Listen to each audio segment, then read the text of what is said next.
Halo dan selamat datang kembali di 100% Info. Di video ini saya akan menunjukkan cara meningkatkan daya tahan baterai Redmi Pad 2 Pro. Mari kita mulai.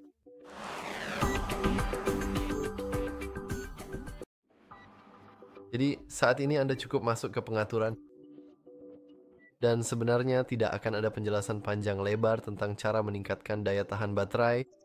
Saya hanya akan menunjukkan beberapa pengaturan yang mungkin ingin Anda periksa. Pertama-tama, mari kita masuk ke pengaturan baterai, lalu masuk ke pemeriksaan baterai. Seperti yang bisa Anda lihat, saat ini saya hanya menonaktifkan beberapa hal di sini, tapi secara default setelah Anda mungkin mengatur tablet baru, semua tanda centang ini akan hilang karena Anda memang belum mengaktifkannya. Saya telah mengaktifkannya di video sebelumnya tentang cara mengatasi baterai boros, dan seperti yang Anda lihat, ini memang sangat bermanfaat karena saya memiliki banyak hal yang diaktifkan atau dinonaktifkan. Dan karena itu saya telah menghemat sekitar 1 jam tambahan daya untuk baterai saya. Dan hanya 3 opsi terakhir di sini, saya sebenarnya bisa mengaktifkan semuanya seperti ini. Dan itu akan menambah 1 jam 41 menit yang benar-benar jumlah yang luar biasa.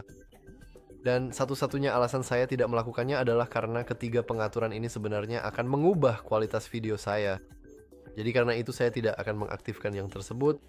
Namun jika Anda benar-benar peduli dengan masa pakai baterai Anda dan ingin memperpanjang serta meningkatkannya sejauh mungkin, Anda harus memastikan untuk mencentang sebagian besar pengaturan ini, lalu klik optimalkan dan Anda akan siap digunakan. Selain itu, Anda juga bisa masuk ke menu optimasi secara manual dan Anda akan melihat bahwa kita hanya memiliki opsi perpanjang penghemat baterai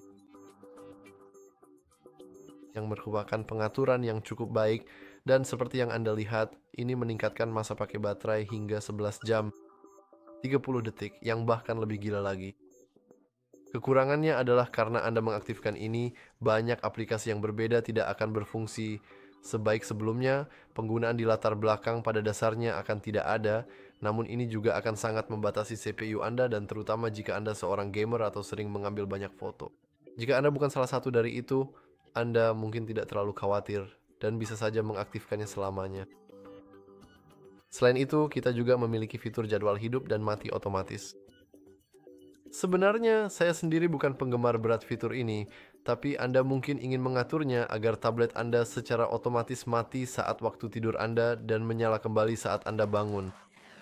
Dengan begitu, baterai seharusnya bisa bertahan lebih lama, itu saja. Dan akhirnya kita bisa masuk ke fitur tambahan lainnya. Mari kita masuk ke perlindungan baterai dan pastikan bahwa fitur pengisian cerdas atau perlindungan baterai sudah diaktifkan, karena dengan begitu Anda akan meningkatkan umur baterai dan bermain untuk jangka panjang. Dan terakhir, mari kita masuk ke fitur tambahan dan pastikan mode ketahanan dingin kita sudah diaktifkan. Tentu saja, Anda mungkin tidak perlu peduli tentang hal ini jika Anda tidak tinggal di lingkungan yang dingin, dan jika Anda tinggal di tempat yang indah di mana matahari selalu bersinar dan tidak pernah ada dingin sama sekali. Tapi itu namanya fantasi, kecuali Anda tinggal di gurun atau semacamnya. Bagi kebanyakan orang, itu hanyalah fantasi karena seringkali hujan dan dingin sepanjang tahun. Jadi, jika Anda ingin menghemat umur baterai dan benar-benar peduli dengan kesehatan baterai, Anda cukup mengaktifkan fitur ini dan Anda akan siap digunakan. Seperti yang bisa Anda lihat, saya sudah mengaktifkan sebagian besar pengaturan ini. Dan sebagian besar baterai saya masih 100%. Jadi ya, dan itu saya untuk video kali ini. Jika Anda merasa video ini bermanfaat, jangan lupa untuk like, subscribe, dan seperti biasa, terima kasih sudah menonton. Sampai jumpa di video berikutnya.